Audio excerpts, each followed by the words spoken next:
బంగాళాఖాతంలో రెండు అల్పపీడనాలు ఏర్పడే సూచనలతో ఏపీకి మరోసారి వానముప్పు పొంచి ఉంది. ఒక అల్పపీడనం తుఫానుగా బలపడే అవకాశముంది.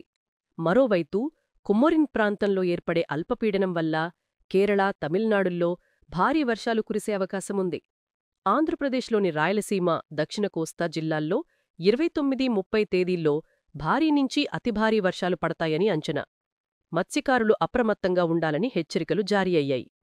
30వ తేదీన బాపట్ల, ప్రకాశం, నెల్లూరు, వైఎస్సార్ కడప, అన్నమయ్య, తిరుపతి, చిత్తూరు జిల్లాల్లో భారీ నుంచి అతిభారీ వర్షాలు కురిసే అవకాశముందని అంచనా వేస్తున్నారు.